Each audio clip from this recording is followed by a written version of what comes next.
Eu não estou lhe ouvindo, eu não estou ouvindo ninguém. Leonardo, você sumiu. Eu tinha bloqueado meu microfone. Atenção, já estamos ao vivo.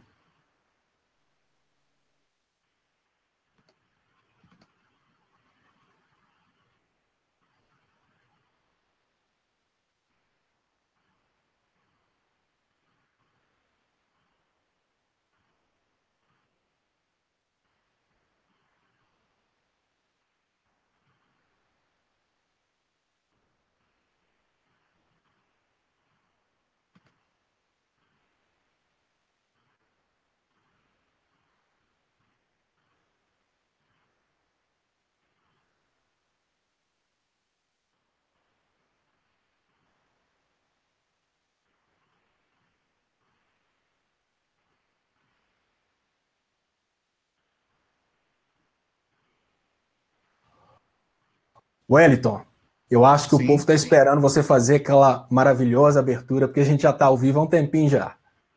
tá bom, estava esperando somente o ok aí da transmissão, tá bom? Vamos aí fixar no topo da página do blog, estou fixando aqui para a gente começar, tá bom?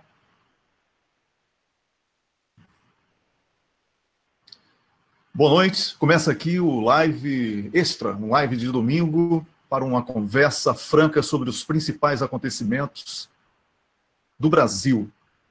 E hoje, para você saber sobre o Brasil, você precisa sair da mídia tradicional brasileira e, além dos blogs alternativos, você precisa buscar de fontes internacionais.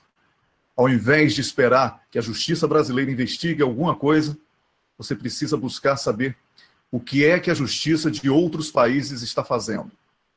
Isso porque, quando Jucá afirmou que o golpe seria um grande acordo nacional com o STF, contudo, ele não falou brincando. Se você não entendeu alguma dessas palavras, nós vamos tentar dizer a você. O Brasil vive um estado de exceção e o golpe não foi brincadeira. O golpe foi dado para roubar o Brasil, destruir o Estado Social e a soberania nacional. Acabou de ser publicado há pouco mais de 4 horas, no jornal britânico The Guardian, bomba que vai abalar, sem dúvida alguma, a política inglesa e que afeta diretamente a cleptocracia que está no poder, sobretudo Michel Temer. O pré-sal foi uma negociação que partiu de lobby do ministro do Reino Unido, que foi diretamente ao Brasil negociar a alteração nas leis. Estou agora há pouco aqui na Europa e foi publicada, surpreendentemente, e eu vou explicar daqui a pouco sobre isso, pelo Greenpeace, que é uma organização que você não pode confiar 100%. Aliás, confie muito menos do que 50%, para ficar bem tranquilo em relação ao Greenpeace. Mas, como falamos aqui no cafezinho há pouco tempo, várias denúncias iriam vazar depois do assassinato da jornalista investigativa, que aconteceu recentemente quando o carro dela explodiu com uma bomba. Certamente esse é apenas um dos vazamentos, como os assuntos relacionados a Sérgio Moro, Lava Jato, paraíso fiscal de outras pessoas do Brasil, são outros vazamentos que deverão ocorrer nos próximos dias. Não é aquela equipe tradicional de jornalistas investigativos que, no Brasil, quando chega a lista, eles selecionam quem deve e quem não deve aparecer nas publicações. São outras pessoas que fazem investigações paralelas, incluindo aí milhões de hackers pelo mundo inteiro, e que estão fazendo uma verdadeira varredura da vida dos corruptos que lavam dinheiro em paraísos fiscais. A Petrobras foi o motivo do golpe. Enquanto em todo o mundo guerras foram promovidas, inclusive no Iraque, sob o argumento de armas de destruição de massa que não existiam. Guerras em outros países, todas elas com o objetivo do assalto ao petróleo. No Brasil, os corruptos, com dinheiro em paraísos fiscais, foram chantageados pelos Estados Unidos da América, pelo capital financeiro internacional, e estão fazendo um serviço de entrega. Para falar sobre isso, sobre a prisão e absolvição dos deputados do Rio de Janeiro, nós convidamos o advogado Rubens Francisco, que também está numa ação importante, mas isso sobre esse tema do pré-sal ele vai falar amanhã no programa Expresso da Manhã, aqui também no blog O Cafezinho.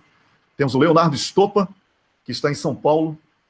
Temos o Rômulus Maia, que está na Suíça. Eu sou o Wellington Calazans, falando ao vivo, direto de Estocolmo, capital da Suécia. Vou cumprimentar primeiro o nosso convidado, por uma questão de aí como manda a regra, né, da boa convivência e civilidade.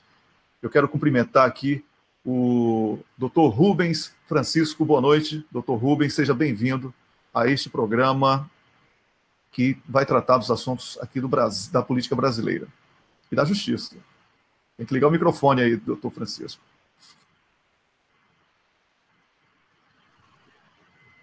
Está funcionando agora? Sim, está. Eu não conhecia esse sistema. Tudo bom, Wellington? Tudo ótimo. Seja bem-vindo aqui a essa transmissão. Muito obrigado. Sobre esse... Pois é, Pois não. Sobre Daqui a pouquinho nós vamos chamar para falar sobre a Assembleia Legislativa do Rio de Janeiro. Eu vou somente cumprimentar os demais. Essa fase aqui é somente de cumprimentar e dar uma boa noite e tal. Tá bom? Leonardo Estopa, boa noite. Boa noite, Wellington. Feliz de estar de volta. Foi uma temporadazinha aí de fazimento de provas, né? Eu fiquei um pouco distante das nossas transmissões, mas estou muito feliz e mais feliz ainda, porque agora nós temos um novo membro, o Rômulus, aí na equipe, que é o próximo, que com certeza você vai chamar. Tamo junto aí. Já chamou. Fala aí, Rômulus. Boa noite. Boa noite, Wellington. Boa noite aos demais companheiros aí que vão junto comigo fazer essa mesa redonda de domingo. Em vez de discutir futebol, né, Wellington? Dessa vez a gente vai discutir a pauta política da semana, com muita coisa importante que vai ter desdobramentos ao longo dos anos aí, coisas relevantíssimas, né, Wellington? Sem dúvida. Olha, você falou uma coisa interessante, Rômulus, porque é o seguinte, o futebol sempre foi usado como o ópio do povo no Brasil. Isso é uma coisa que não é novidade para ninguém. Agora, que o futebol era também parte de uma máfia na qual a Rede Globo tem um papel, joga um papel, né, usando uma expressão bastante futebolística, muito importante, foi surpresa para alguns do Brasil com as recentes declarações de delatores nos Estados Unidos da América. Portanto, para os fãs aí dos Estados Unidos da América, fica insuspeita essa possibilidade de que seja mentira o envolvimento da Globo com a máfia da FIFA. Esse também será um dos assuntos que vamos tratar daqui a pouquinho.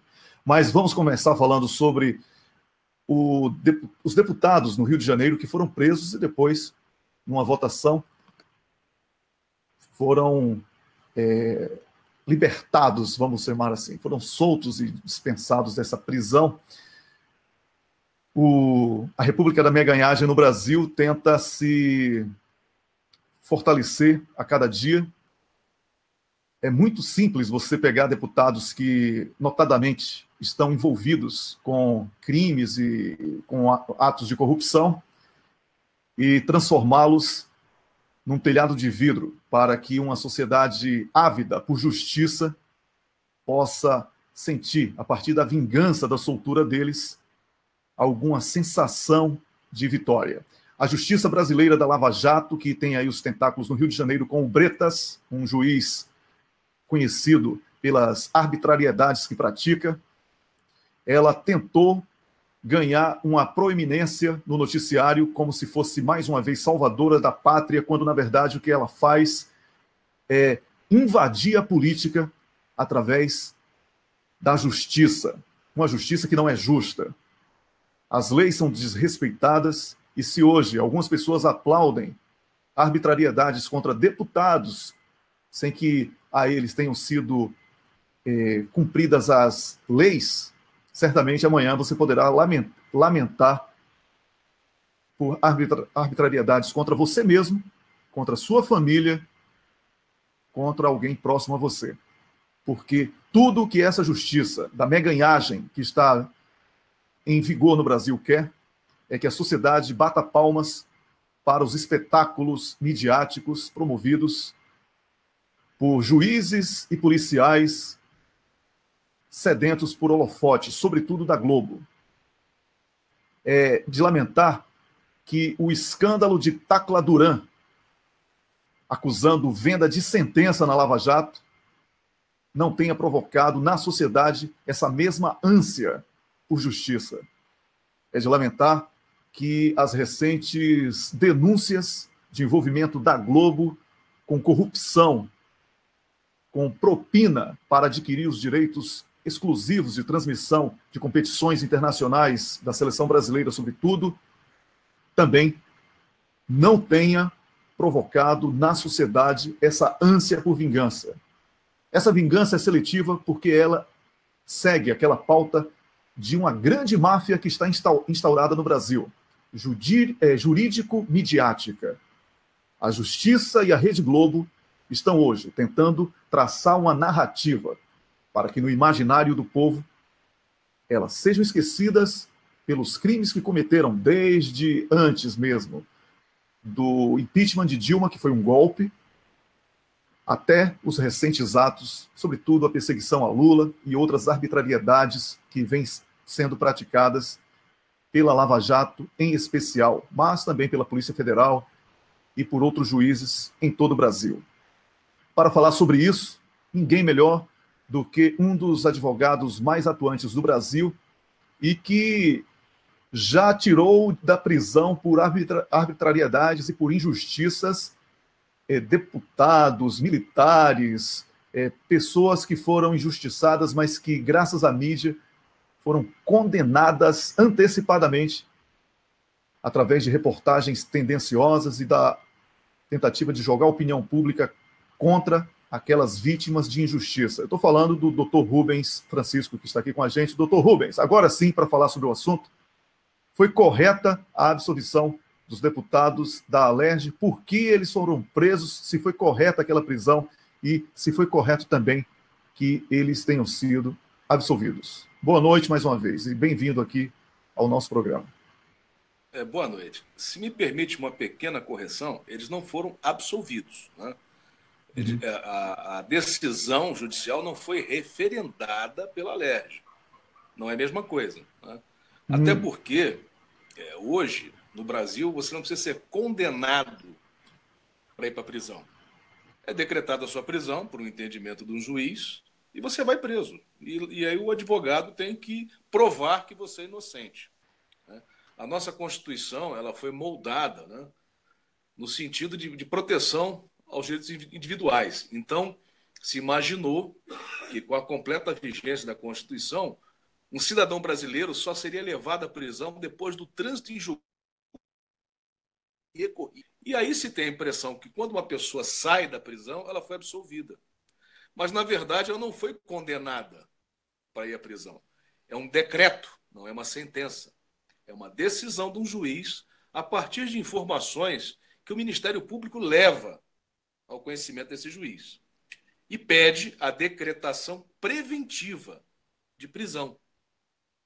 Esse instituto, infelizmente, foi importado aí da justiça americana, com conceito de obstrução de justiça e uma série de coisas que, dentro da sistemática jurídica americana, que é um common law, é um sistema jurídico diferente do nosso civilista, né? Então, dentro daquele contexto, com toda aquela história, esses institutos de obstrução de justiça, prisão preventiva, fazem um certo sentido e talvez até fluam bem naquele ambiente. Quando transportou esses conceitos estrangeiros para a nossa legislação, aí ficou um caos. Qualquer juiz decreta a prisão de todo mundo e está desse jeito. Então, o que acontece? O não referendo da Alerj, do decreto de prisão, não é condenação e nem absolvição. É um decreto de prisão. A Alerj não referendar o decreto de prisão de um juiz aliás, perdão, de um desembargador do TRF2 está correto, está de acordo com a Constituição brasileira. Por quê? Quando um cidadão é eleito pelo povo, ele se torna um parlamentar eleito, democraticamente eleito, representante da República, ele só pode ser levado à prisão em duas circunstâncias: sentença condenatória irrecorrível ou prisão em flagrante. Ele está matando alguém, está estuprando alguém ali na hora, aquilo é filmado, ele está preso, ele foi preso naquele momento, praticando aquele crime comum, e aí ele pode ser levado à prisão. Mas mesmo assim, tem toda uma cautela em cima. Por quê? Porque ele é um cidadão investido do voto. Não existe coisa mais preciosa dentro de uma república, de um sistema democrático, que o voto. Ele está acima da toga. Ele está acima de praticamente todos os entes de valores da república. E assim, nós temos visto vários shows pirotécnicos pelo que se chama ativismo judiciário, que é justamente para desmoralizar o legislativo. O poder legislativo, historicamente, não é no Brasil, isso é no mundo, né? O Brasil é uma nação recente, ela pegou conhecimentos, experiências e conceitos de nações mais antigas.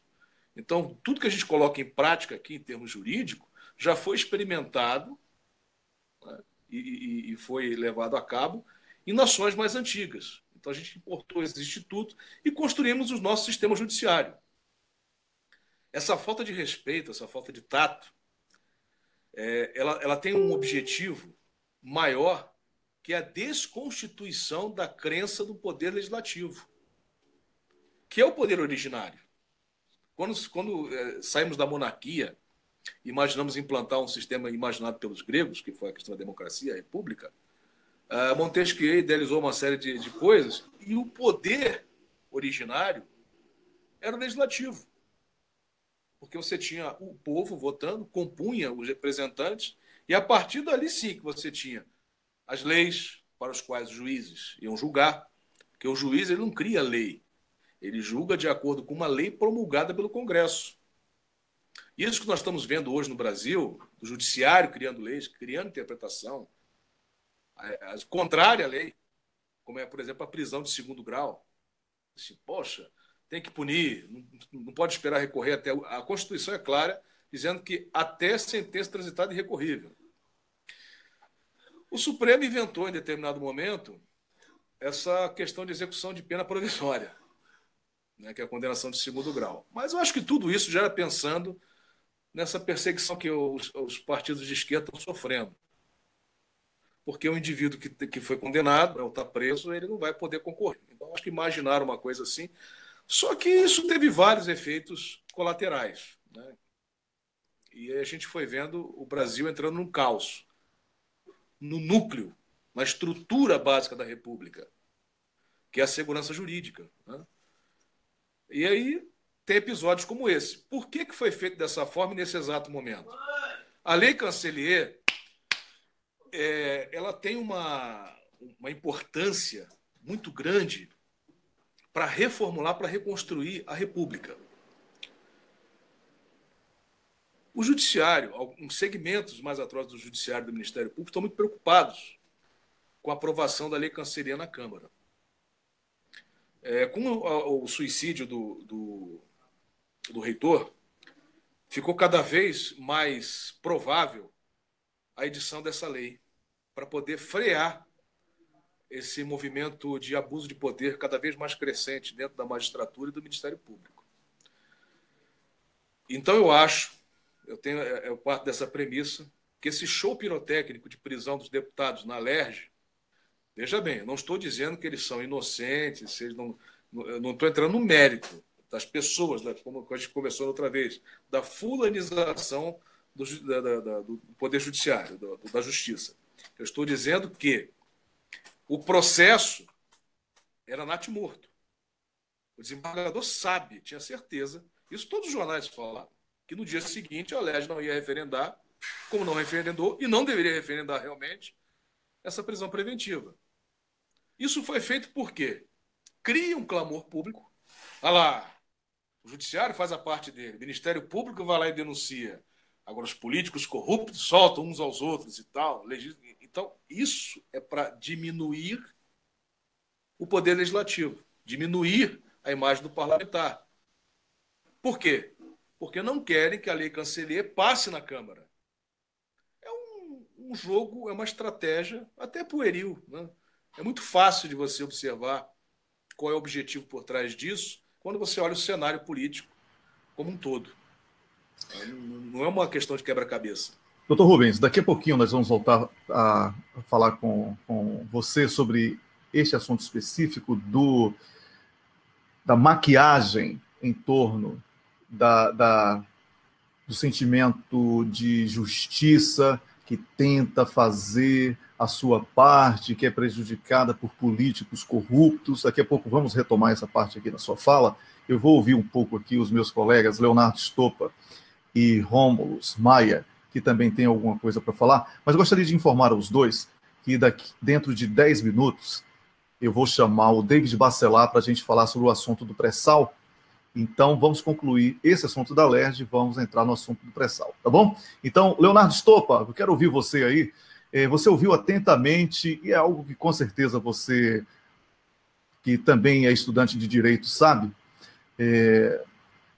Quando a justiça ela tenta invadir a política com o apoio da mídia, a opinião pública passa a ser uma ferramenta de pressão distorcida, diga-se de passagem, não é? Com base na deformação de tudo aquilo que deveria ser dito e deveria ser cumprido pela lei. Leonardo, qual a sua opinião sobre esse episódio específico do Rio de Janeiro? Olha, Wellington, esse episódio do Rio de Janeiro, como o doutor falou, ele é, digamos que, um episódio dentro de todo um espetáculo que está sendo criado no Brasil para fazer exatamente o que ele falou, para criar uma descrença na classe política. Se a gente parar para pensar, se você conseguir criar uma descrença na classe política, você se torna uma espécie de herói das pessoas. Então, o que é? Existe uma concorrência nas 3 funções do poder. E o que o judiciário está tentando agora realmente é aniquilar o poder eletivo, aniquilar deputados, aniquilar senadores, aniquilar o próprio executivo, seja ele federal, seja ele estadual, seja ele municipal, para o judiciário se tornar, na percepção pública, uma espécie de poder herói. E, nesse sentido, o poder judiciário, que é elitista, afinal de contas, se tornar um juiz no Brasil é uma coisa que requer muito investimento, o poder judiciário, que é completamente elitista, se torna o poder maior. É uma espécie de ditadura do judiciário. Esse tipo de prisão, ela, antes de mais nada, distorce os poderes, né? Porque se a gente imagina que o poder legislativo, que um membro do poder legislativo está sendo simplesmente desrespeitado pelo poder executivo, sem ser referendado, nem digo referendado, né? Sem consultar o poder que ele representa, que é o que aconteceu, por exemplo, no caso do Aécio, mas não acontece, por exemplo, em outros casos. Se a gente imagina que o Brasil está dando condições para que o Poder Judiciário permita a prisão de uma pessoa que foi eleita pelo povo, simplesmente porque um juiz que passou no concurso, porque tem o poder financeiro para chegar nesse ponto. O que a gente está fazendo na prática é entregar para o poder financeiro, entregar para o dinheiro a capacidade de controlar o país. Porque vamos imaginar o resultado disso, gente. Se você sabe que você, apesar de eleito pelo povo, mora num país onde o poder executivo consegue te mandar para a cadeia, indiferente de você ser ou não culpado, afinal de contas, a prisão preventiva no Brasil já não é mais exceção, ela é regra, você vai trabalhar de acordo com o que o poder judiciário quiser. Então, nesse momento, o que acontece é que o cidadão eleito para representar o povo, ele passa a ter medo de fazer o que vai ser bom para o povo e começa a fazer somente aquilo que vai ser bom para juízes, para empresários, enfim, para o poder financeiro. A maior distorção da democracia brasileira não acontece tão somente com o golpe que a Dilma sofreu. A maior distorção da democracia brasileira acontece no momento em que o político democraticamente eleito passa a ter medo de trabalhar para a população que ele representa, porque ele viu o que aconteceu com a Dilma, que tentou trabalhar para o povo brasileiro e agora ele tem medo que a mesma coisa aconteça com ele. Uma pessoa tem que ser muito forte para enfrentar o que o Lula está passando, que a gente sabe muito bem que se o Lula tivesse entregue o pré-sal para os ingleses há um pouco tempo atrás, sequer Lava Jato o Brasil teria visto. Se o Brasil não tivesse tentado segurar o pré-sal para ser revertido para a educação dos brasileiros, o Brasil jamais teria escutado a palavra corrupção nas emissoras de televisão. Então, eu concordo completamente com o que o doutor falou. O povo não está percebendo que essa procura pelo sangue do político, na verdade, não tem nada a ver com heroísmo do judiciário, não tem nada a ver com luta contra a corrupção. O judiciário só quer tomar o poder para ele. Quando que o povo brasileiro vai entender que não existe luta entre ideologias, existe luta pelo poder? Então o que você tem que pensar é o seguinte, estão todos lutando pelo poder, mas dentre aqueles que estão lutando pelo poder, qual deles que mais me representa? Pode ter certeza absoluta que não é nem a Rede Globo, nem juízes, nem procuradores que vão representar um país de 207 milhões de habitantes, onde pelo menos 206 milhões são muito pobres. Então, essa é a minha consideração a respeito desse assunto. É um assunto que a gente tem lutado muito e há muito tempo, e se a população não perceber, a gente está criando um Luís XIV dentro do Brasil, que é o poder judiciário, o poder prendedor, o poder ameaçador, o poder que controla através da ameaça de prisão, porque a Constituição de 88 ela realmente foi julgada no lixo, principalmente nesse instituto da prisão cautelar servir como exceção, porque agora no Brasil ela é regra. Obrigado, Leonardo Stoppa. Eu vou agora falar com mais um advogado, mas que também é comentarista e apresentador do programa Expresso da Manhã. Comigo é o Rômulus Maia, que está na Suíça. Rômulus, como é que você inclusive que é carioca também, assim como o Dr. Rubens, como é que você assistiu a tudo isso que aconteceu esta semana e qual a sua opinião sobre esse episódio onde, inclusive, os deputados do PT e do PSOL que votaram pela Constituição foram banidos do partido, assim, um caso sui generis na política, né? É verdade, Wellington. Você sabe que eu conversava com você antes da gente entrar no ar, que eu recebi um relato de uma pessoa que conhece tudo ali dos bastidores da política do Rio de Janeiro e mais especificamente da Assembleia Legislativa, uma pessoa que tem trânsito livre ali. E o meu colega, o Rubens, já fez considerações da ordem jurídica irretocáveis, de forma que eu não vejo necessidade de complementar, e eu vou então focar no que me disse essa fonte, que seria cobrindo os bastidores políticos de toda essa história. E o que ele fala é muito revelador e algo que ninguém na imprensa ainda tem noção. Porque o que é vendido para a gente é que essa geração de políticos, de onde começa o alvo temporal dessas investigações da Lava Jato, ou seja, 6 a 10 anos atrás, na verdade, esse esquema existe há mais de 3 décadas.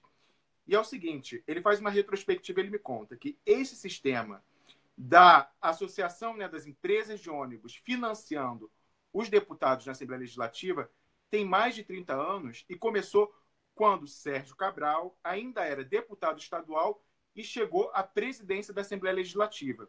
E o que aconteceu ali?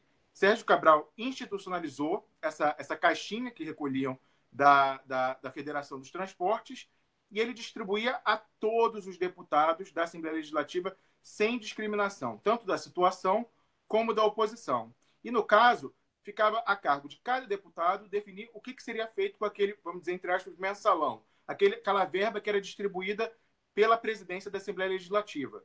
Então, os deputados corruptos embolsavam dinheiro, iam comprar suas casas, né, no exterior, botar em paraíso fiscal, né, comprar joias para a mulher, etc. Candidatos comprometidos com a disputa política, né, mais ideológicos, usavam esse dinheiro como doação de campanha e financiavam tanto as suas atividades parlamentares durante seu mandato, como as suas campanhas futuras. Então, aí você tem uma distinção. Então, na verdade, esse dinheiro ele tinha 2 destinos. Para um lado, ia realmente para corrupção, no sentido de que as pessoas se embolsavam disso, e no outro, era o bom e velho caixa 2, ou seja, o financiamento de campanha, porque o que nós temos na legislação brasileira é aquela hipocrisia, que todo mundo sabe, né? Aquele finge que declara e o TSE finge que acredita. Todo mundo está usando o caixa 2 ali para financiar a campanha da esquerda, da direita. Todo mundo sabe como campanha é feita no Brasil, mas todo mundo finge que acredita. Então, na verdade, esse dinheiro servia para isso e regava tanto a oposição como a situação. E você sabe que o deputado, essa é a minha fonte, alerta para o fato de que, como você falava, Wellington, na votação para referendar ou não a prisão dos deputados, partidos da esquerda racharam, inclusive o PSOL. Isso explica não só, talvez, uma preocupação, né, com os vestígios que nós temos da Constituição brasileira, mas também o fato de um reconhecimento acima da hipocrisia, vendo que aquele dinheiro ali não era corrupção e era, na verdade, o financiamento informal, por meio de Caixa 2, de toda a política do Rio de Janeiro. E ele fala uma coisa interessantíssima, Wellington.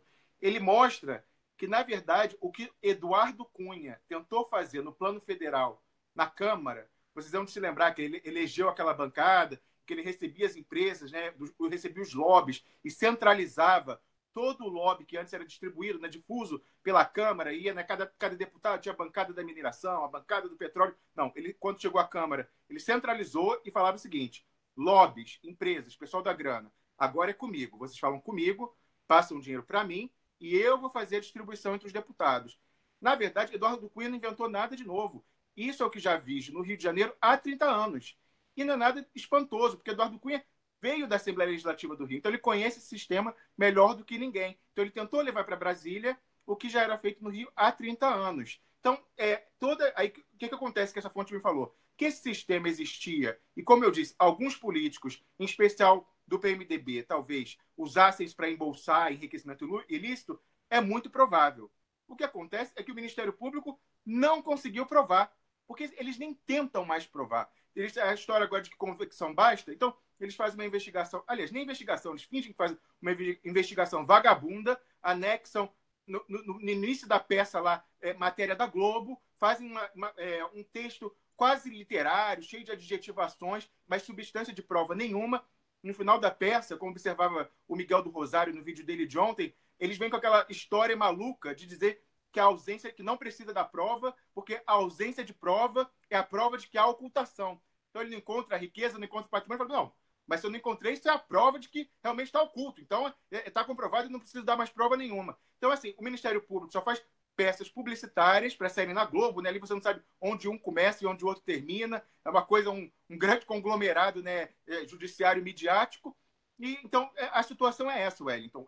Eu achei muito interessante, e só para concluir, um ponto que eu acho fundamental, até destaquei e publiquei esse texto, quem quiser ler esse relato da fonte, está lá no meu blog, que é o seguinte, ele fala uma questão. Como eu falei, isso era o mecanismo de financiamento da política fluminense, de esquerda a direita, geral, era a Federação dos Transportes. O que ele fala? Tirando-se esse dinheiro agora, quem vai ter dinheiro para financiar agora candidaturas?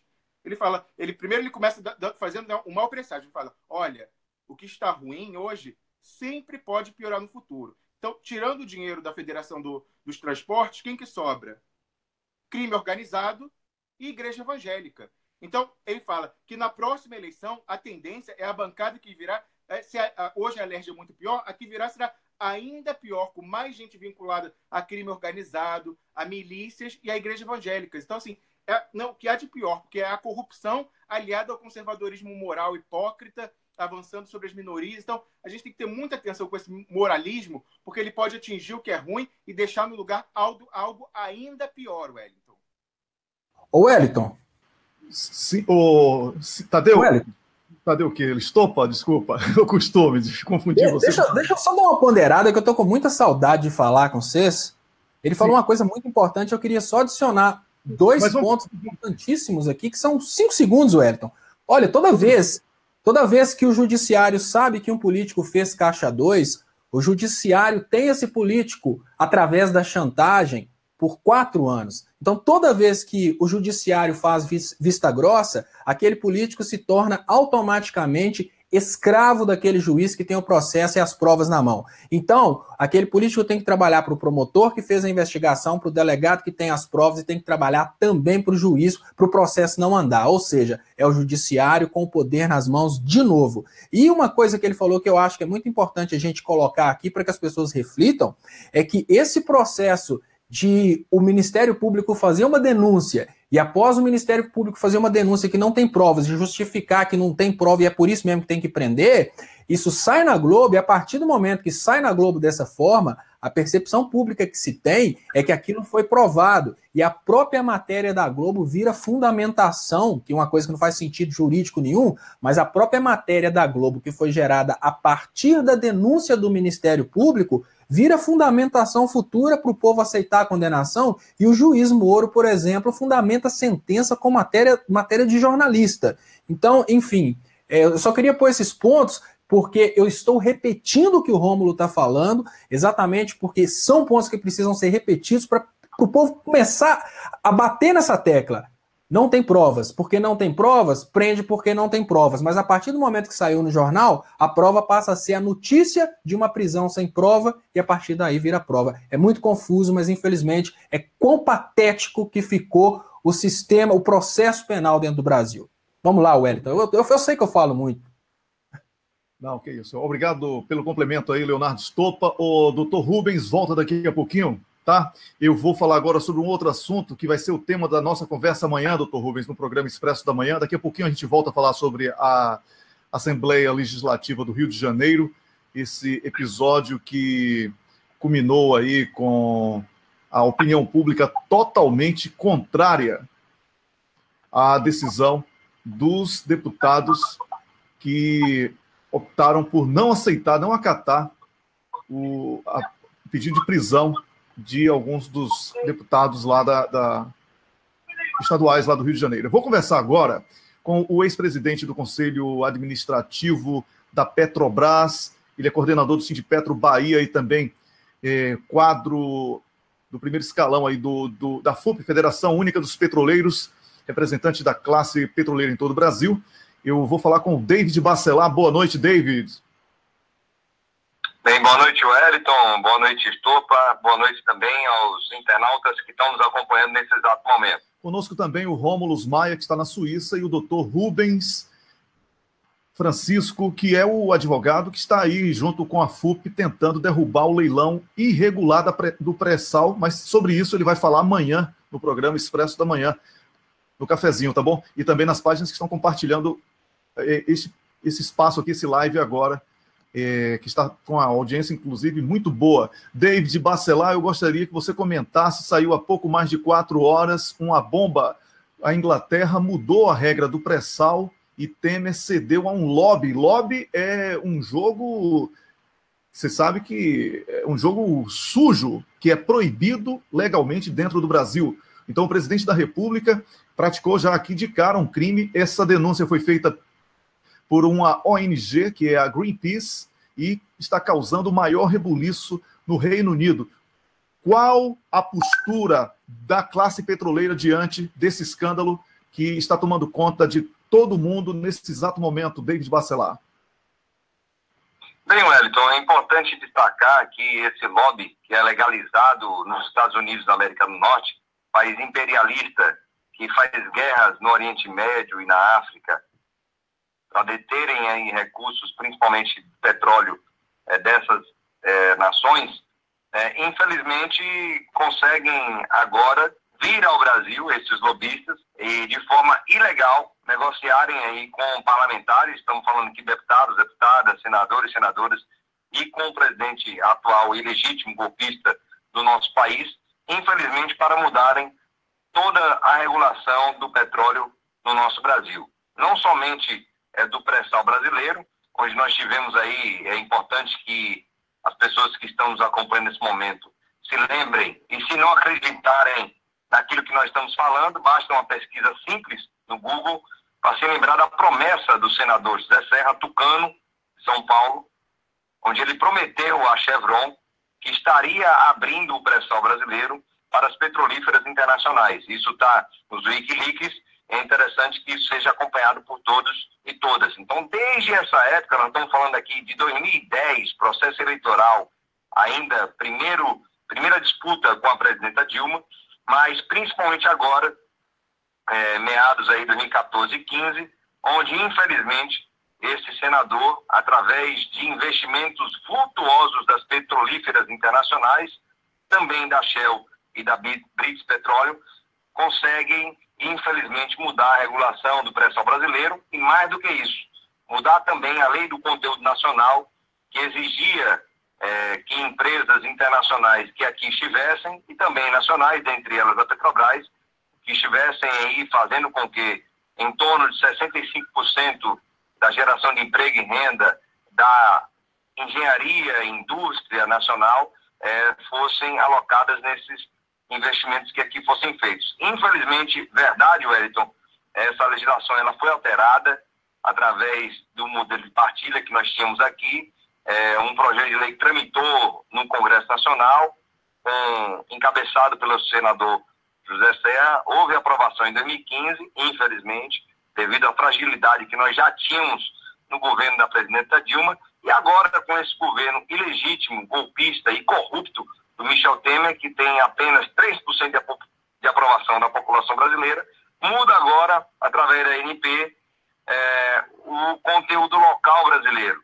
As empresas que aqui estão não precisam mais contratar, na medida que nós tínhamos antes, empresas nacionais. Então, por exemplo, sondas, navios, plataformas podem ser todas elas contratadas na China, Singapura, Japão, como nós temos hoje, não gerando emprego, renda, alavancando a economia nacional, como nós tínhamos até, principalmente, os 2 mandatos do presidente Lula e o primeiro mandato da presidenta Dilma. Infelizmente, a British Petroleum e a Shell, assim como fazem em todo o mundo, se bem que aqui é diferente, né? Aqui você compra de forma subterfúgia. Em outros países, essas empresas já sofrem diversos processos de corrupção, comprando governos, comprando monarquias, principalmente ali na África, e aqui cumprem o seu papel para que elas tenham acesso à principal reserva de petróleo dos últimos 30 anos. Nós estamos falando aqui da 3ª maior reserva de petróleo do mundo. O Brasil hoje está apenas abaixo da Venezuela e da Arábia Saudita. Então, nos entristece muito isso, o Wellington Calazans. Esperamos que as autoridades, o Greenpeace, que está aí fazendo luta conosco com relação a isso, possa estar nos ajudando, porque entregar um recurso tão estratégico para toda e qualquer nação é, sim, um crime à lesa pátria. Infelizmente, muitos parlamentares, muitos membros do Poder Executivo, falando do presidente Michel Temer e também do ministro de Minas e Energia, estão recebendo muito recurso, muito dinheiro, em detrimento do povo brasileiro, que vai perder recursos para a educação e para a saúde. Ô, David, para concluir aqui a nossa conversa, eu gostaria de saber de você o seguinte: a FUP, Federação Única dos Petroleiros, irá reunir para tratar especificamente desse assunto que saiu agora? Vocês já estão combinando entre vocês alguma decisão? Porque é uma coisa muito grave isso, né? Como falamos, é um crime. O lobby é um crime e há provas de que o presidente da República tenha participado ativamente desse crime. Como é que você, na condição de um dos representantes da FUP, do Sindipetro Bahia, pretende agir junto à classe trabalhadora para que possa haver alguma mobilização de protesto, de repúdio a isso?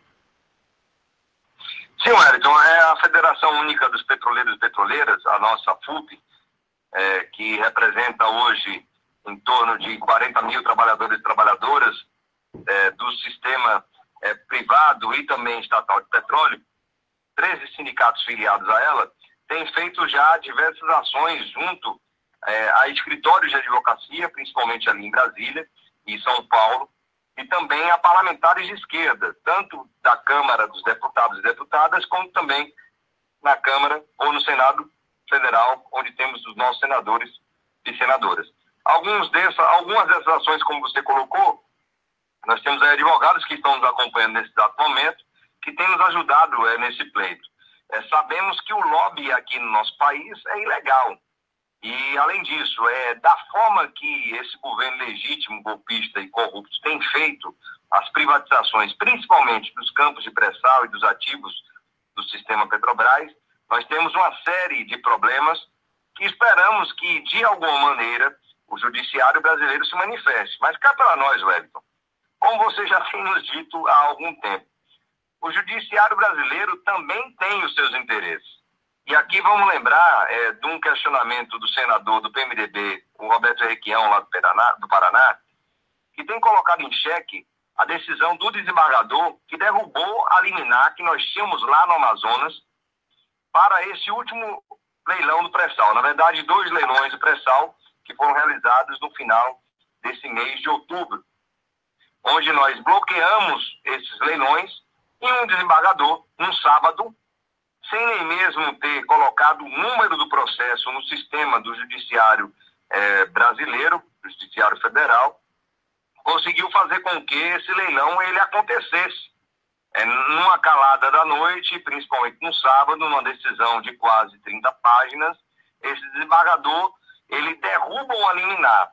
E aí nós não podemos confiar muito no judiciário brasileiro, até porque nós temos lá no STF, onde irão parar todas essas ações que nós temos nos tribunais regionais federais e na Justiça Federal, ministros como Gilmar Mendes, ministros como Alexandre de Moraes e outros que defendem o capital internacional e que não defendem a soberania nacional, nem os trabalhadores e trabalhadoras do nosso país. Por isso, então, Wellington, respondendo sua pergunta, além dessas ações judiciais que nós temos de ter, sim, esperando que os poucos ministros que entendem que o Brasil precisa ser soberano, defender as suas riquezas, defender esse recurso estratégico para toda e qualquer nação, que é o petróleo e gás brasileiro, nós precisamos fazer com que não somente a categoria petroleira, mas a classe trabalhadora e a sociedade brasileira esteja defendendo esse que é o nosso passaporte para o futuro.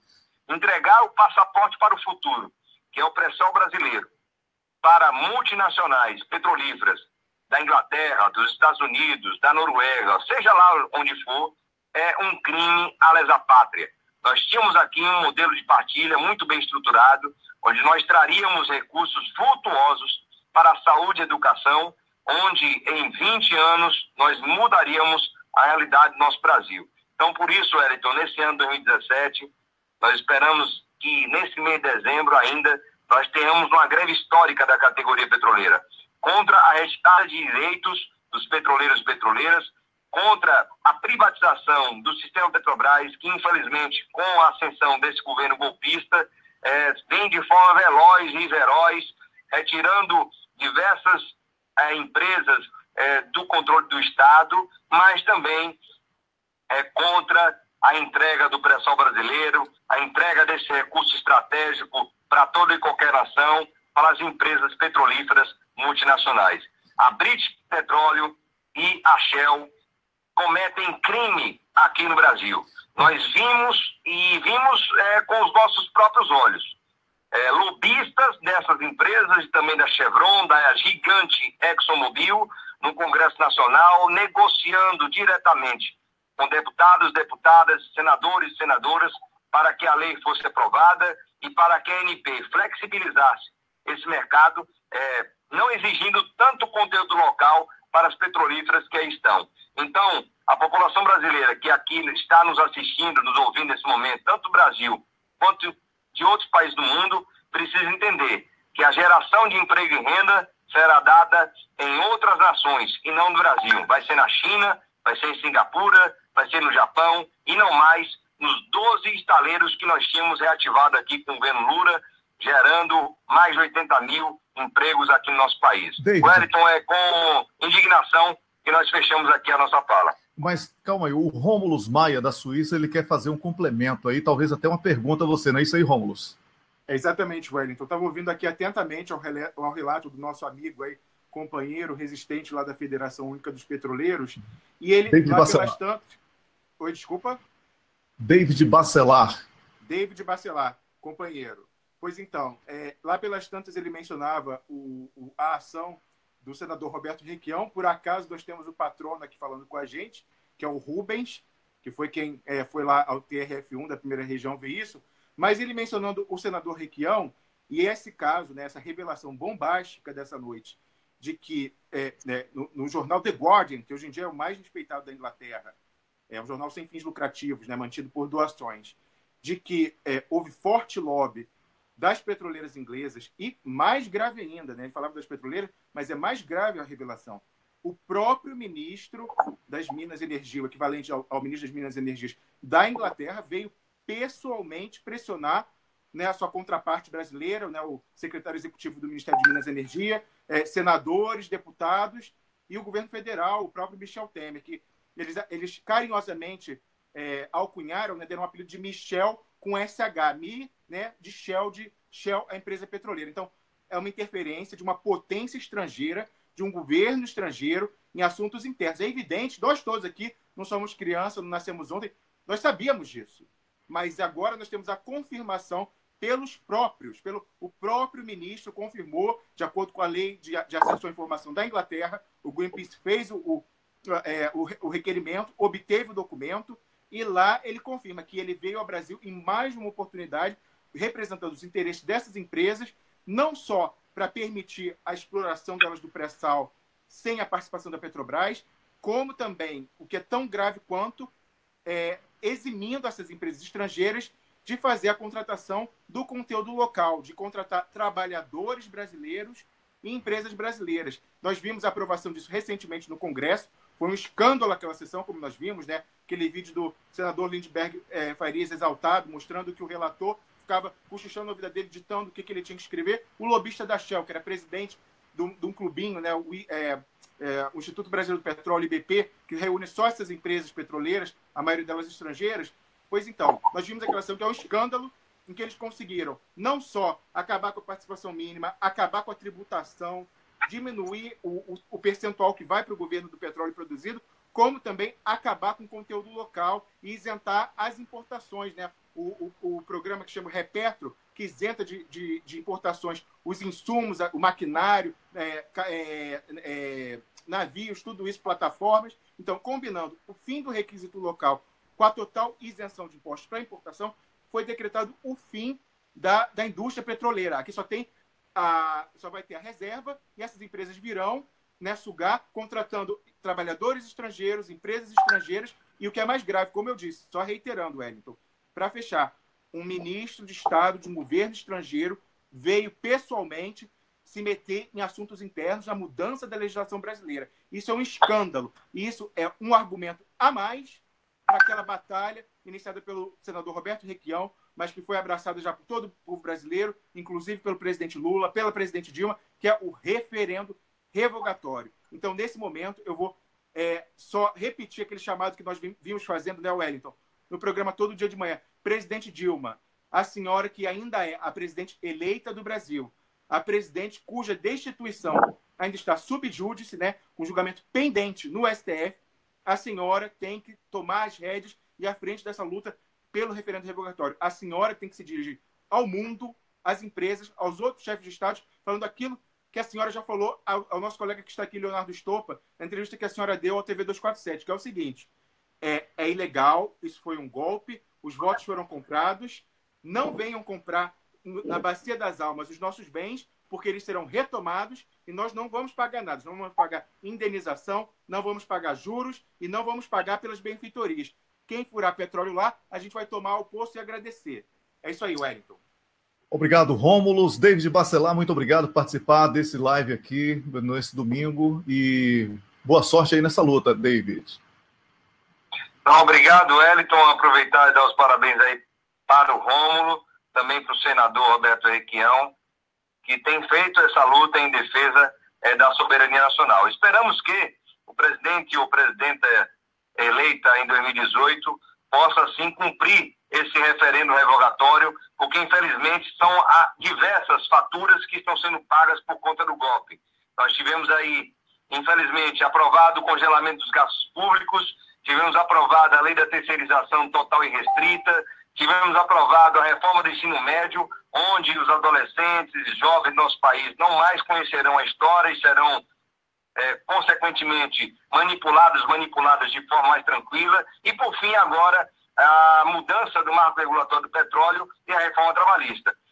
O referendo revogatório é mais do que necessário para todo e qualquer presidente de esquerda que assuma em 2018. Esperamos que esse crime à lesa pátria ele acabe no nosso país e que nós tenhamos aí o petróleo, de fato, nas mãos do povo, porque, como nós dissemos e dizemos, meu companheiro Wellington, defender a Petrobras é, sim, defender o Brasil. Um forte abraço a você e a todas as pessoas que estão nos acompanhando nesse momento. Obrigado, David Bacelar. Um grande abraço para você. Ouvimos aqui o representante do Sindipetro Bahia, também da FUP, Federação Única dos Petroleiros, um dos quadros da FUP, da direção da FUP Nacional.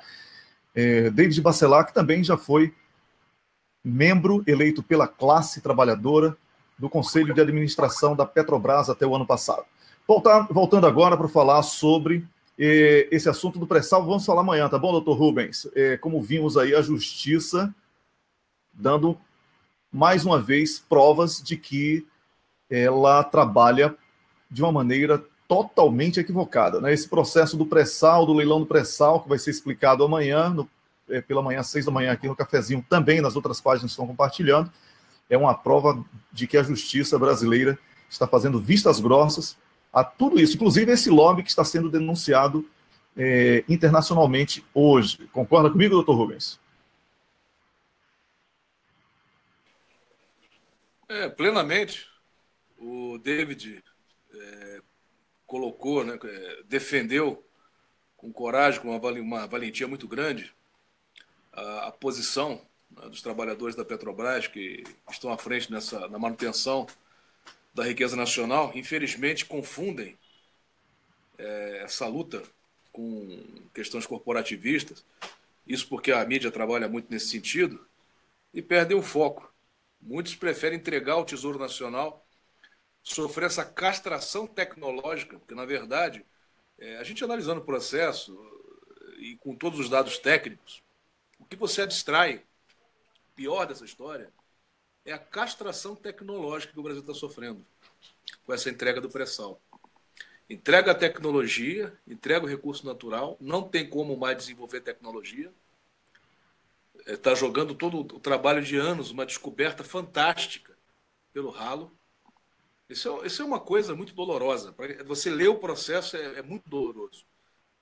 E as posições, tanto do Estopa como do Rômulo, acho que vocês são muito felizes na condução das matérias, porque vocês têm muito foco, vocês atacam os pontos que realmente são relevantes, que as pessoas que estão ouvindo precisam saber e saem esclarecidos. Eu acredito que esse trabalho de vocês aqui, reunindo esse pessoal aqui, conversando, está esclarecendo muita gente por esse canal de comunicação. Está sendo um trabalho muito, muito bonito. Estou me sentindo orgulhoso de estar participando disso aqui. A questão dessa falha, vamos colocar falha, né? Porque, como eu te expliquei, é complicado a gente atribuir dolo, né, a esse evento de ocultar o processo, que é a suspensão de liminar, que tramitou, só fazendo uma pequena correção, ela aconteceu na sexta-feira, não foi no sábado. Eu expliquei aqui, só comentou aí, então só para esclarecer. Durante o leilão do pré-sal, a Globo soltou uma notícia de que o TRF1 teria revogado a liminar. Em cima dessa notícia da Globo, o leilão transcorreu. Mas para a gente que estava lá no TRF1, o processo que disse que teve essa decisão não aparecia. Aí comunicaram, pegaram uma xerox, né, uma digitalização, com o número de folha e tal, mas com um número que não existia. Aquele número de suspensão de liminar, que tem o dígito 67, ele não existia, não existe até hoje, né? Posteriormente, acho que no dia 6 ou 7 de novembro, aí isso já estava na mídia, já tínhamos conversado, já tinha saído no Biomundo, saiu uma série de blogs aí, eles consertaram o número do processo. Mas o que acontece? Isso não resolve, porque não dá para você argumentar que foi um erro de digitação. Por quê? Porque o número correto que passou a existir só passou a existir a partir das 15 horas da sexta-feira, dia 27.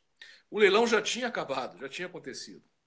Então, quando esse processo, né, pelo menos o número, né, porque, na verdade, assim, particularmente, eu nem acredito que essa coisa tenha existido. Eu acho que montaram isso aí e juntaram tudo, era mais ou menos 16 horas. Quando eu cheguei para ver o processo, a folha anterior à minha de cópia é que estava com 64. Todo o processo anterior não tinha número, tinha só uma etiqueta, essa decisão, né, que tinha sido digitalizada, com o número 67. E o que isso reflete? A decisão de Manaus, ela não foi legalmente impugnada. Ou seja, a liminar que o juiz da terceira vara de Manaus, do Amazonas, tinha concedido aos petroleiros para assustar o leilão, ela estava válida. A notícia da Globo, ela não tem validade jurídica para rebater uma decisão judicial. Como é que vai se convalidar essa situação? Eu não sei. Mas uma coisa eu tenho certeza, isso juridicamente falando. O processo, não estou dizendo o mérito, a AGU, a Agência Nacional de Petróleo, elas podem chegar com N argumentos e dizer que o The Guardian está mentindo, que o petróleo só deu aquilo ali, que fizemos um bom negócio, que aquilo deu lucro, fazer um todo. Embora, em sede de contestação, a ANP não apresentou cálculo nenhum, ela só fala. Ela não mostrou, porque nós entramos com cálculos e planilhas. E num processo judicial, cálculo você rebate com cálculo. Você não rebate cálculo com falácia. Matemática é diverso do direito que você pode, né, sofismar, pode enveredar pela semântica. A matemática ela é precisa, ou é ou não é. O saldo é positivo ou é negativo. Juntamos, com base, inclusive, nos estudos da área técnica do Congresso Nacional, que matematicamente era prejuízo da forma como estava sendo conduzida.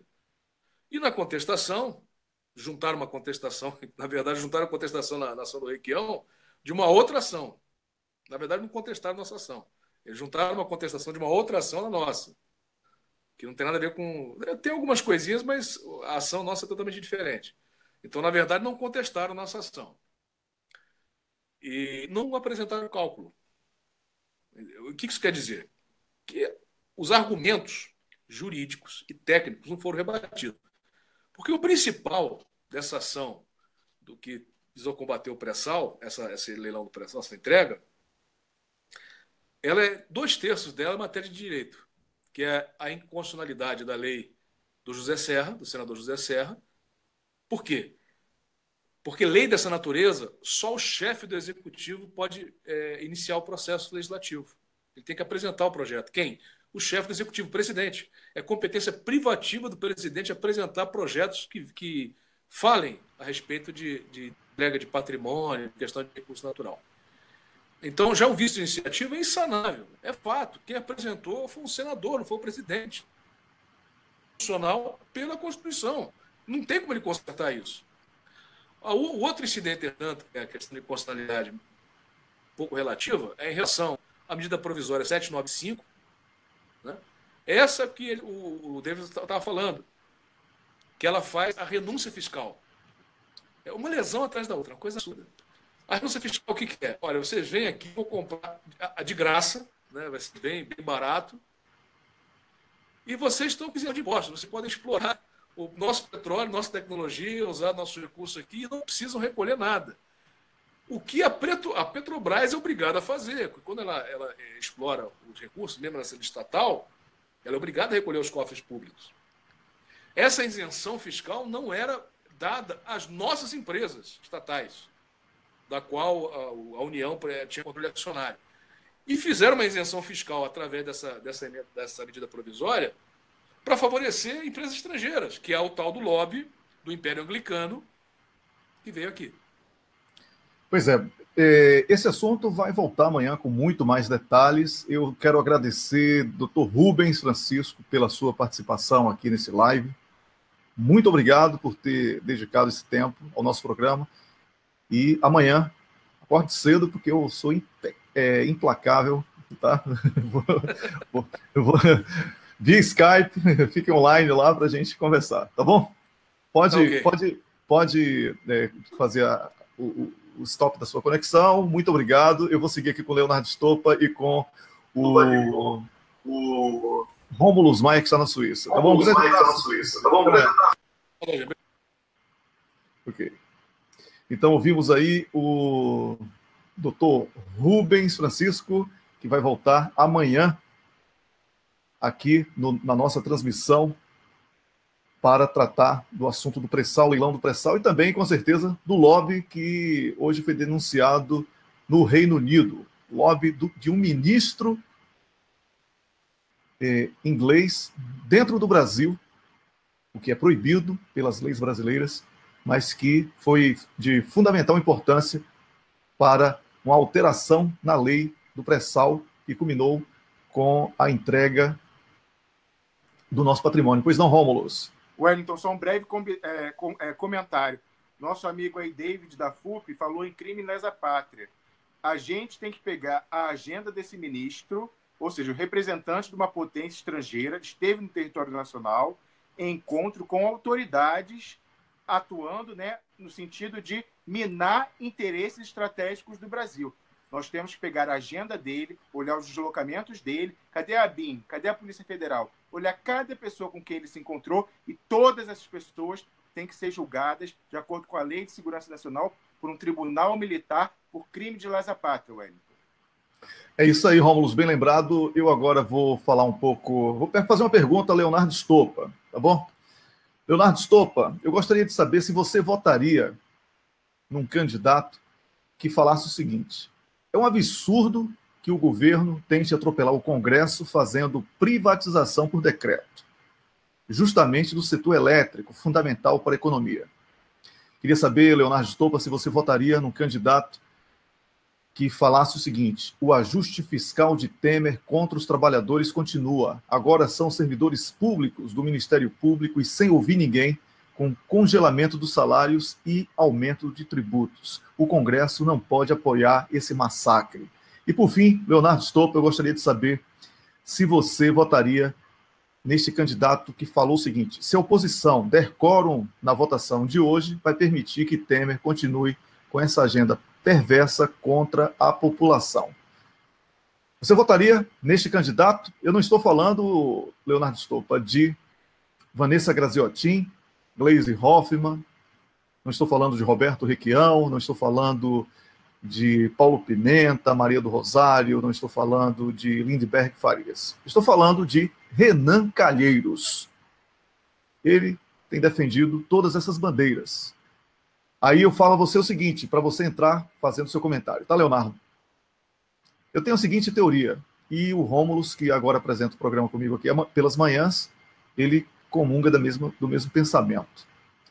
Inimigo de inimigo meu é meu aliado, porque numa guerra não podemos escolher aliados. Todo mundo que salve a minha vida é meu amigo. E aí, o que é que você acha, Leonardo? Wellington, olha, eu vou te falar com toda a sinceridade do mundo.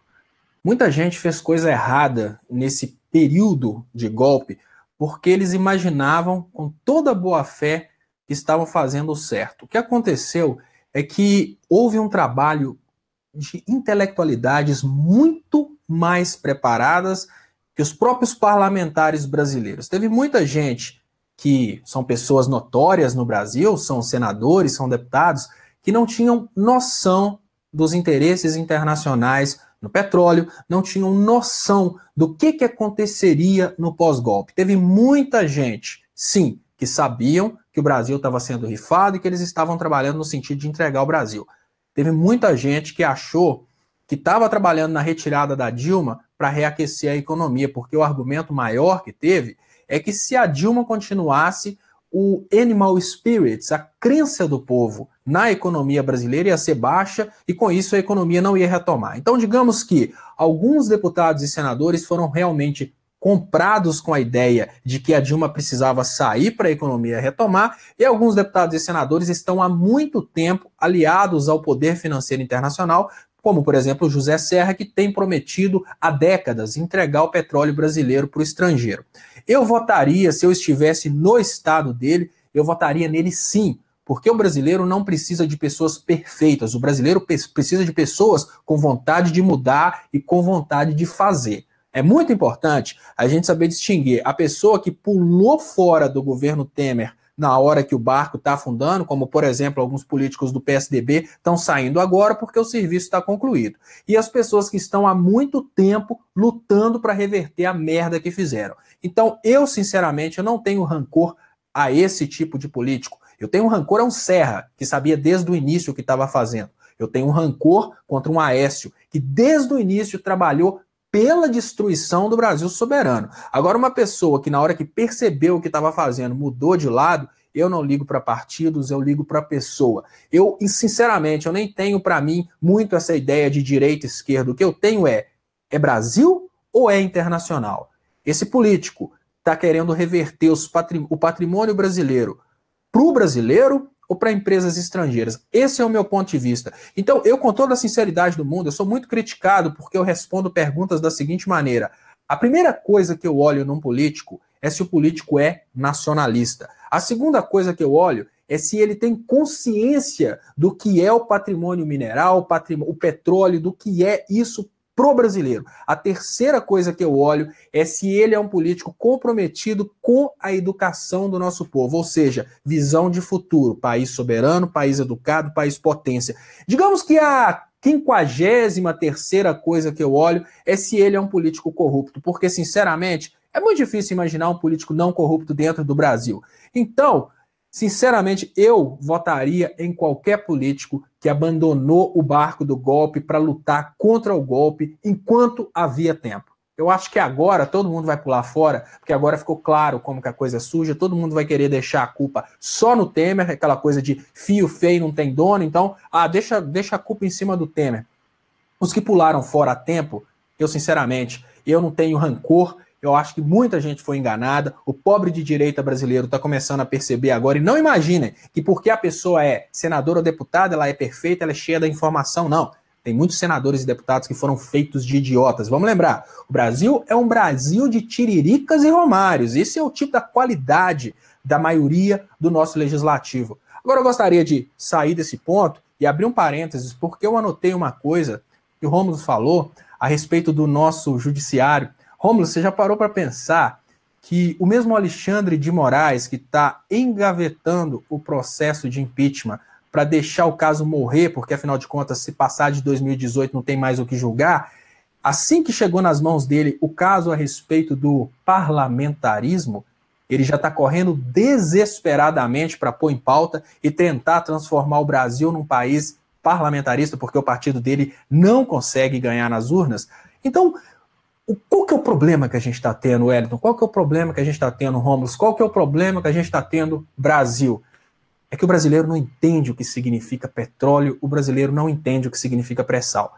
A gente está tentando insistentemente conscientizar o brasileiro que petróleo e pré-sal não é só gasolina. Está muito difícil porque o brasileiro já ligou, foda-se, e pensa da seguinte maneira: quer saber de uma coisa? Deixa esse pessoal roubar o pré-sal para lá, isso não vai impactar na minha vida. O problema maior é que você está sendo egoísta porque você está condenando seus filhos e netos a um futuro de desgraças, com toda sinceridade. Porque o que esses lobistas vieram fazer no Brasil não é só conseguir o pré-sal barato para Shell e para BP, não. O que eles vieram fazer no Brasil foi alterar principalmente as regras ambientais brasileiras. E agora eu vou contar para vocês o que eles fizeram na Nigéria. O Brasil passa pelo mesmo episódio que a Nigéria passou uns anos atrás, e quando eles compraram as empresas de petróleo na Nigéria, a primeira coisa que eles fizeram foi tirar do poder aqueles políticos que lutavam pelo povo. Aí o povo lá foi para as ruas, bateu panela e tirou do poder os petralhas nigerianos. Assim, quando a direita nigeriana tomou o poder, entregou o petróleo nigeriano para essas mesmas empresas, tá? Só que com a Exxon no meio, então é a Shell, a Exxon e a BP. Hoje, essas empresas envenenam os rios nigerianos, essas empresas matam muita gente na Nigéria, não só de fome, mas porque elas não respeitam o meio ambiente, porque o meio ambiente só serve para ser respeitado em países de primeiro mundo. Hoje, o que vocês estão fazendo vista grossa para o que está acontecendo no Brasil, porque vocês, brasileiros egoístas, acham que as únicas pessoas que serão prejudicadas são os que trabalham diretamente na produção de petróleo, vocês não percebem que vocês estão condenando filhos e netos a uma vida desgraçada num país colônia, produtor de petróleo, que vai simplesmente mandar matéria-prima para o exterior. Vocês não percebem que o meio ambiente brasileiro já não é mais um meio ambiente protegido, porque o lobby britânico conseguiu mudar isso. Você não percebe que os seus filhos e netos vão morar num país sem qualidade de ar, num país sem qualidade de água. Afinal de contas, isso não importa, né? Porque o preço da gasolina para vocês é a única coisa que vai subir com a venda do pré-sal. O brasileiro está fazendo a vista grossa para isso porque ele não consegue ver como que ele é diretamente prejudicado. E o brasileiro é egoísta. Porque o brasileiro fez um bafafá danado para tirar a Dilma porque durante alguns meses o feijão subiu. Mas o brasileiro não estava preocupado porque o feijão tinha subido. Ele estava preocupado com a resposta que os psicopatas do Senado deram para a subida do feijão. No momento que eles falaram que o feijão subiu no Brasil, porque o Brasil doou 450 toneladas para Cuba, só para vocês terem uma ideia, 450 toneladas é a produção que eu acho de 2 dias, o consumo de 2 dias de feijão no Brasil. Naquela época, todo brasileiro ficou puto de raiva, colocou um monte de coisa na internet, desesperado por causa da doação de 450 toneladas de feijão para Cuba. Dá um carocinho para cada brasileiro, tá? Hoje você não preocupa com o petróleo, por quê? Não é o PT que está entregando o petróleo, você não tem cabeça própria, você precisa da Rede Globo para explicar para você o que está acontecendo, e você não se preocupa porque você imagina que é só preço de gasolina. Você está desgraçando o futuro dos seus filhos, você está desgraçando o futuro dos seus netos. Porque não apenas eles vão viver num país onde a mão de obra não vale nada e eles vão ter que viver como mixaria, como eles vão ter que viver num país que não respeita meio ambiente, num país que não tem qualidade de vida. Sabe por que esse caso virou um escândalo lá na Inglaterra, Wellington? Esse caso virou um escândalo porque esse mesmo ministro que veio no Brasil forçar o Temer a tirar a proteção ambiental sobre o Brasil, lá na Inglaterra ele se faz de ministro verde. Lá eles apoiam energia limpa. Lá na Inglaterra eles não querem retirar petróleo e queimar petróleo, não. Eles estão investindo em energia solar. Para todo lado você vê um ventiladorzinho daquele lá de energia eólica. No Brasil, não. No Brasil, eles atrapalham a nossa construção de hidrelétricas para que eles vendam para o povo brasileiro o petróleo brasileiro para a gente ter pelo menos energia para tomar banho. Então, você que não percebeu o que está acontecendo hoje no Brasil, porque você acha que você não é diretamente afetado, afinal de contas, você não tem emprego na Petrobras, fique sabendo que você é afetado, seus filhos não vão ter qualidade de estudo, você não vai ter qualidade de saúde, você não vai ter um meio ambiente que presta, você não vai ter qualidade de vida. E você está condenando filhos e netos para essa realidade porque você é egoísta, você não se sente diretamente afetado como você se sentiu quando o Brasil doou 450 toneladas de feijão para Cuba.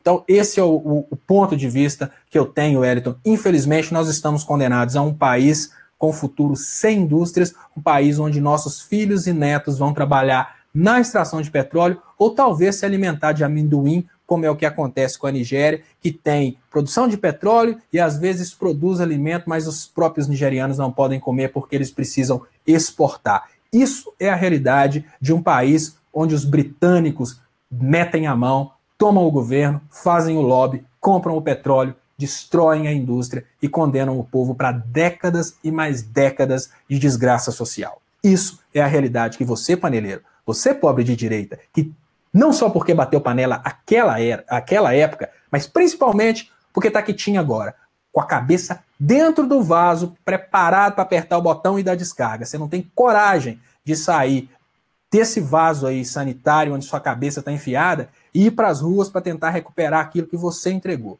Mas no futuro, quem vai te cobrar isso são seus filhos e netos. Pode ter certeza, porque agora já não tem mais dúvida, está provado. Agora não são mais jornais petralhas, agora não é mais sites pagos pelo PT, agora é o The Guardian, inglês, que está denunciando não o Michel Temer, mas o político deles, que lá dentro é um político verde, que lá dentro é um político que preza pelo meio ambiente, mas vai nos países de terceiro mundo para destruir o meio ambiente e incentivar o consumo de combustíveis fósseis. Aqui, no terceiro mundo, onde nós não somos dignos de preservação ambiental, nós não somos dignos de um ar de qualidade, nós não somos dignos de água de qualidade. Isso é que eu penso a respeito do que aconteceu, Wellington. É isso aí, o Leonardo Stoppa, eu acho que, inclusive, já fica sendo a sua fala final aqui, Stoppa, porque a gente já está chegando aqui ao finalzinho mesmo desse live. Eu quero agradecer a você e parabenizar pela colocação que fez, desejar bom regresso aqui às nossas transmissões. Vou agora ouvir o Rômulo, mas antes de chamar você, Rômulo, eu quero falar...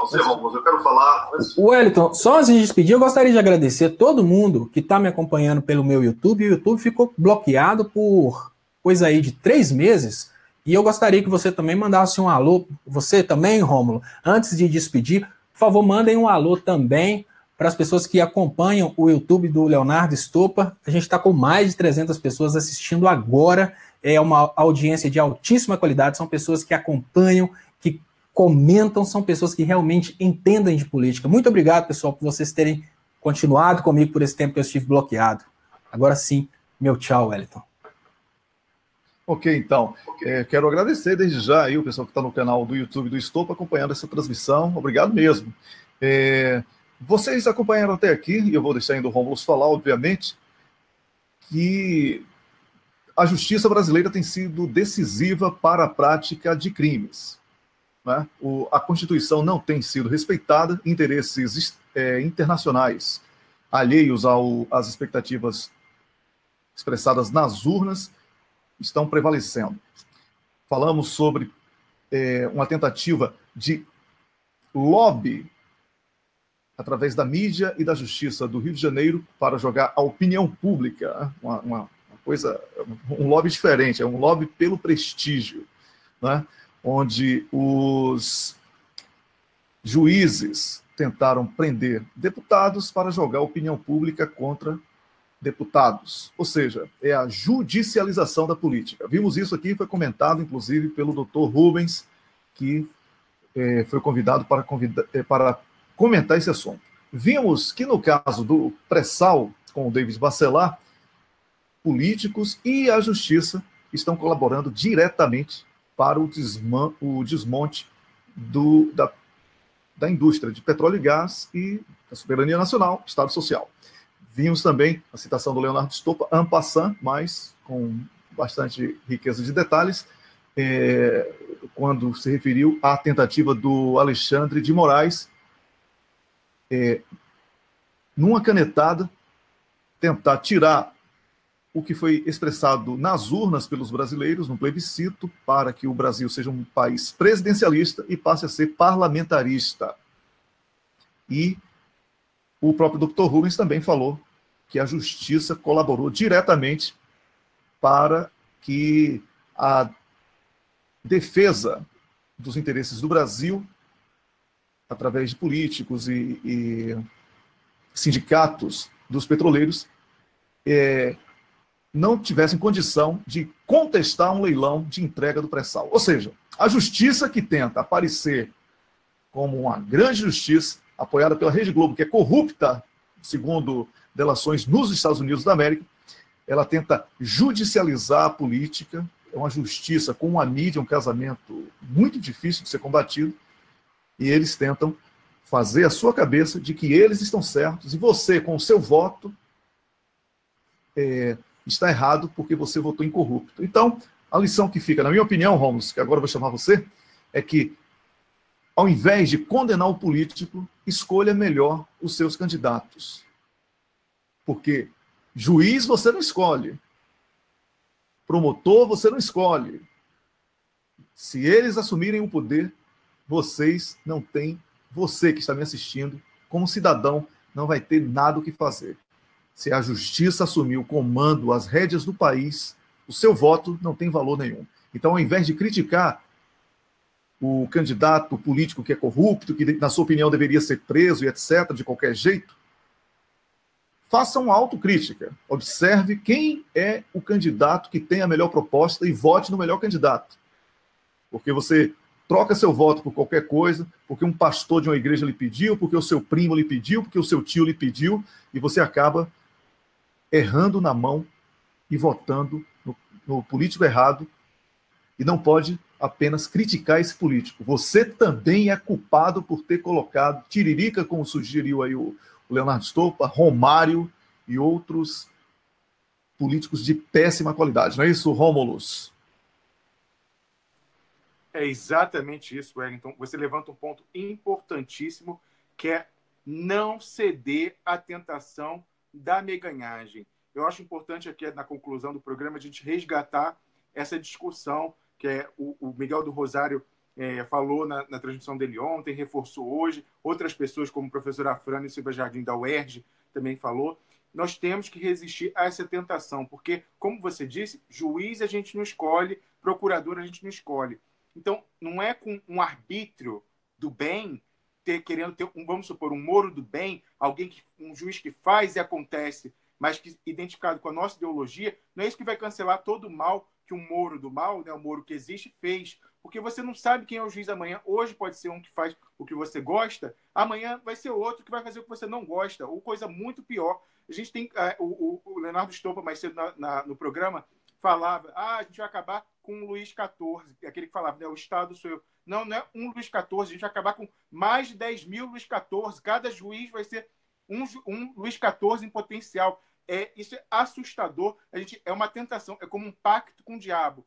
A gente vê as pessoas da esquerda aplaudindo esses procuradores federais e juízes, desembargadores federais do Rio de Janeiro, né, que votaram por unanimidade, ilegalmente, contra a Constituição, pela prisão desses deputados.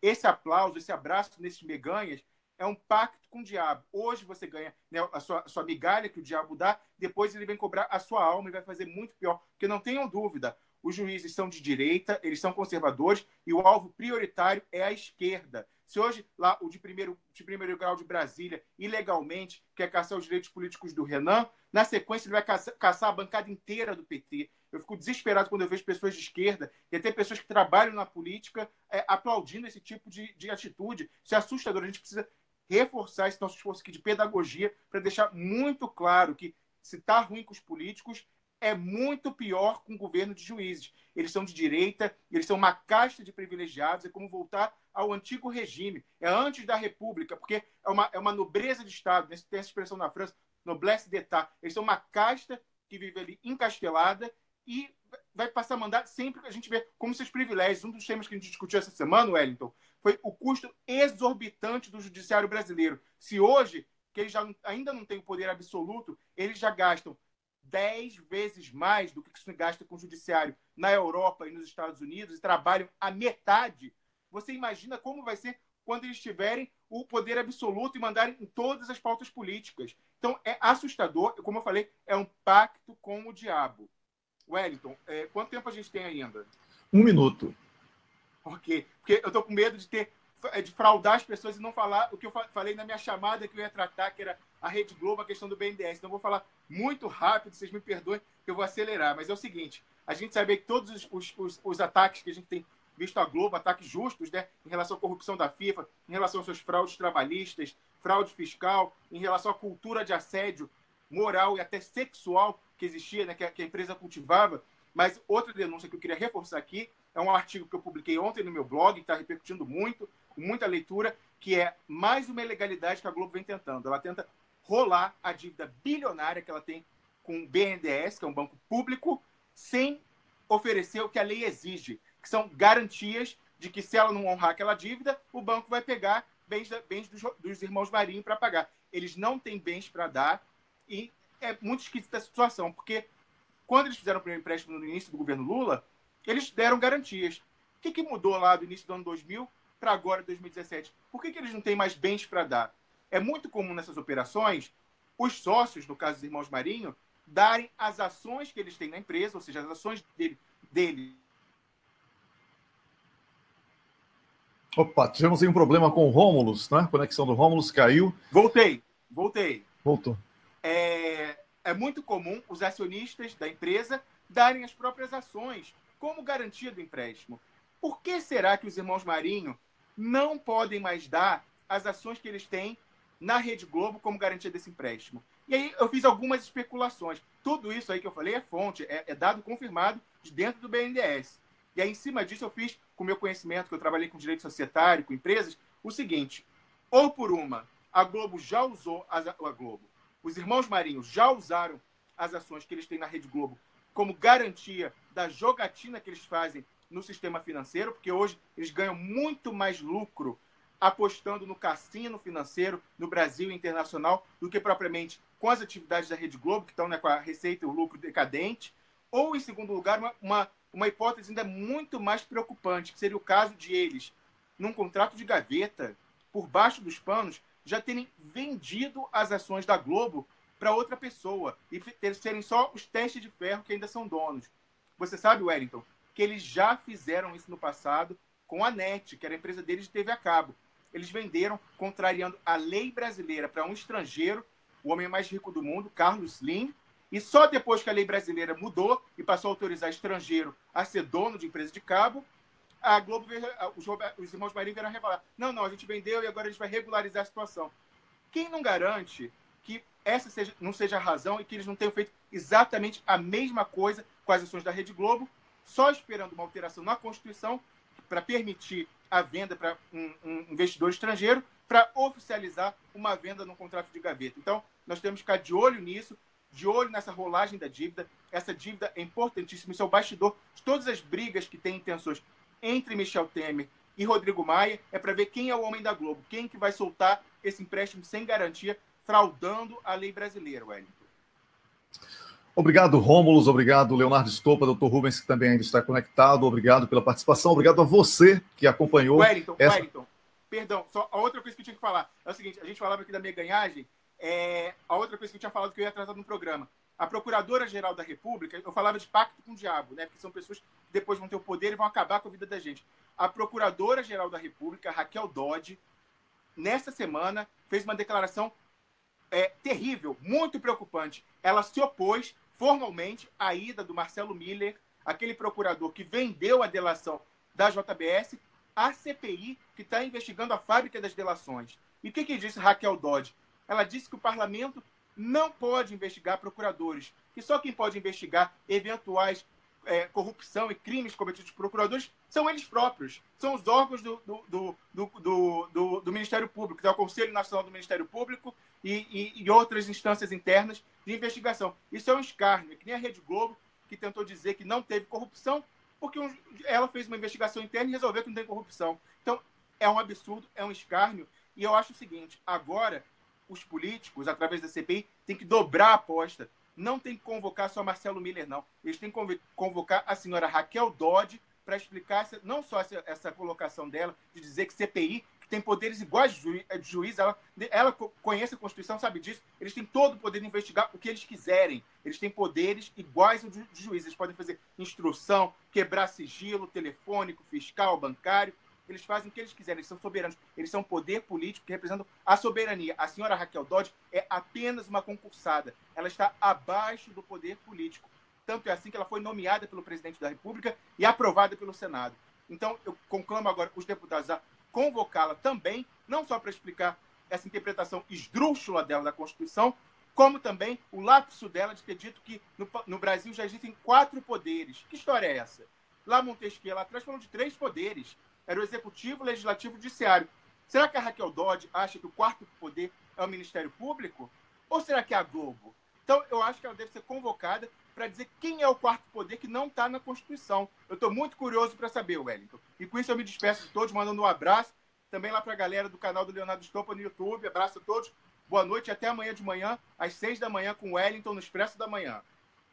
Um grande abraço para você, Rômulo, um abraço Leonardo Stoppa, também para o Dr. Rubens, e a você que acompanhou, obrigado no canal do Leonardo Stoppa, continue prestigiando o Leonardo com o ótimo trabalho que ele vem fazendo, a você em todas as páginas aqui no Cafezinho, botando pilha, falando verdades, Dilma resistente, Lula presidente, enfim, todas as páginas, são muitas páginas, e às 6 da manhã eu estarei de volta em todas essas páginas.